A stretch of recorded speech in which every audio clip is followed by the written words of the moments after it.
Hi there, I'm Katy Rose, and welcome to the Rooted Reinvention, a podcast exploring the real-world journey of reinventing who we are without burning out or burning our whole life down. I teach people how to make lasting change by melding my Masters of Neuroscience and my Cognitive Therapy qualification with common self-help tools, spiritual concepts, and my personal experience. Because being yourself doesn't need to feel so damn hard. To get more information on podcast episodes, please visit rootedreinvention.com/podcast.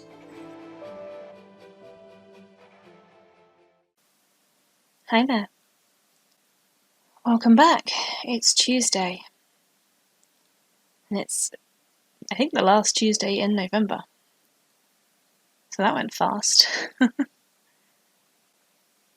As I mentioned a couple of weeks ago, for me, November is National Novel Writing Month. And I'm not even going to talk about where I am because, quite frankly, I haven't really looked. I think I'm still behind, but I think it's still doable. And if you want to know, I will put in the show notes kind of where I'm at when I write. I'll just so you've got the kind of most up-to-date information. Or you can follow me on nanowrimo.org/participants/EASDANSAIR. That's EASDANNSAIR. As I say, if anyone else is doing NaNoWriMo, please add me as your buddy. Come and chat to us in the show notes about how you're doing, and I'd love to get to know you. As this is the end of the month, in terms of this week is the final week, I wanted to think a little bit about picking projects, picking priorities, prioritising projects, other things beginning with P apparently. So thinking about what you do daily or weekly, kind of the things that are negotiable, non-negotiable, things that are obligations. So for me this month I added in daily novel writing, and I made that a non-negotiable for myself because otherwise I know that I won't complete the task. I always brush my teeth daily. On Friday evenings I always do a load of washing so that it's ready by Monday morning. There are things that I do that are obligations, and there are things that I do that are not. I've had a little habit of trying to read every couple of days just because I want to get back into reading. That is negotiable in terms of what days I do it on, but how many times a week I do it is not negotiable. Although having said that, I have a feeling I've missed that this week. I think I may have missed the number I was aiming for. It happens. Life happens. But thinking a little bit about what I spoke about last week in terms of needing to be productive, feeling that we have to achieve things, that sense of self-worth around how we spend our time. I do also want to add in that actually the way we become a certain type of person is by doing certain actions. So if you want to be a writer, you need to write. What you write, when you write, how often you write, how much you write, I could not care. But if you want to be a writer, write. If you want to be a painter, paint. If you want to be something, you have to start by doing something. And I guess the thing that I find very helpful is considering what are your current priorities? What do you do that is daily or weekly? And then splitting them up a little bit. So how many of them are obligation? Yeah, I don't like doing the washing every Friday evening, but I like having clean clothes, and I'm quite happy to do it. It is not stressful for me. I don't mind it. It's not like the washing up. For those who have been following the podcast a while, know I hate washing up with a passion.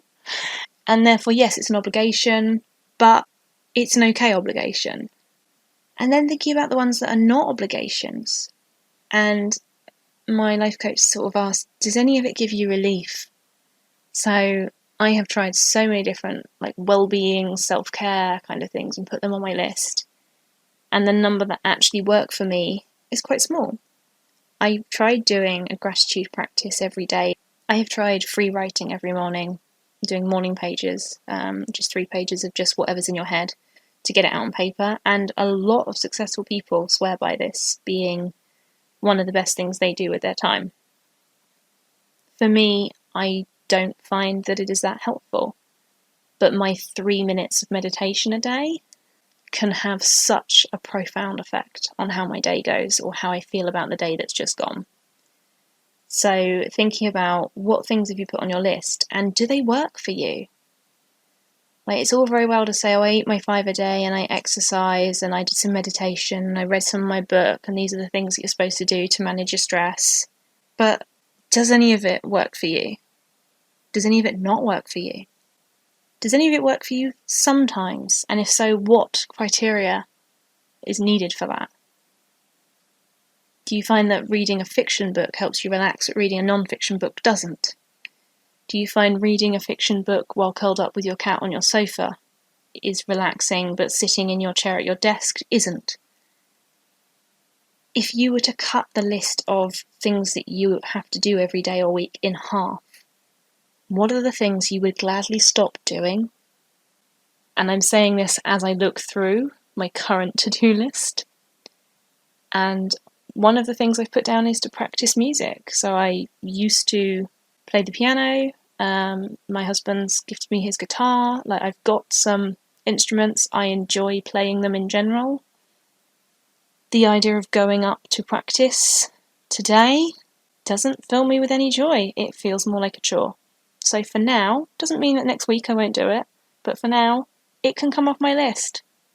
It can go to the bottom of the list of if you run out of things to do and you feel like you're inspired, go do this. And again, I guess it's those things about, are there any of these things you do out of obligation, but they also make you feel better? So I dislike walking. I have always disliked walking. I used to complain walking to school in the mornings, even as like a very young child, all the way up to my adulthood. But I also know that if I go for a walk, I come back feeling more energized, more awake, more alert, happier. And I've tried to just go out in the garden and walk around the garden for a little bit, and it definitely helps better than nothing, but it's still not quite as good as an actual walk leaving my house.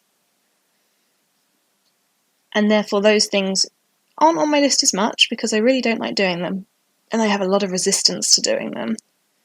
But they don't get taken off my list because I don't like them, because I get something out of them that is worth doing it. And I think that's the thing for me, is that whenever you're looking at things projects to do, to-do list items to make sure you complete, chores to consider, it's thinking about how much are you going to get out of doing this. So rather than ordering something by, I need to get all this done today, thinking of the top 3 things you want to get done and putting them in an order. And it might be that there are a lot of things that aren't just a yes or no.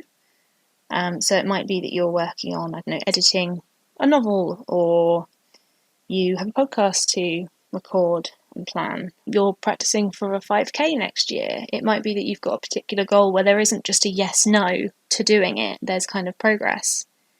In which case, which item on your to-do list is going to give you the biggest sense of progress?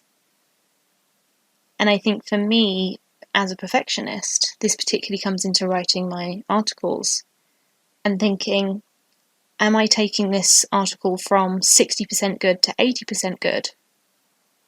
Or from 90% good to 93% good? Actually, anything over 85% is good enough, at least for me to stop and pause and give it a breather. And I think even thinking about general life tasks like that, I need to make sure this is better. Okay, but how much better am I actually going to make it? And how close is it already to being good enough? And it's okay to find this hard because we're not taught it. This is one of those skills that we're not taught in schools, and I'm so angry about. Why can't we teach people skills of how to problem solve things, how to pick our priorities, how to look after ourselves and our well-being, and be compassionate with ourselves? And it's so hard to do as an adult who has had to learn this later in life. It's so hard to unprogram decades of your worth comes from your academic ability, your worth comes from how productive you are. You're only a good person if you can keep a tidy house and cook and clean and all of this other stuff and have a full-time job that you are succeeding at. That's not the life, that's not the pressure I want to put myself under. And actually, I'm the only one who can change the amount of pressure I put myself under. So thinking about who you will become and who you are is based on what you do and how you do it. Think about your priorities this week and where you want to spend your time and energy and what labels you want to use for yourself and how much working on anything is worth the effort you're going to go for. I'm finishing 50,000 words of fiction this month.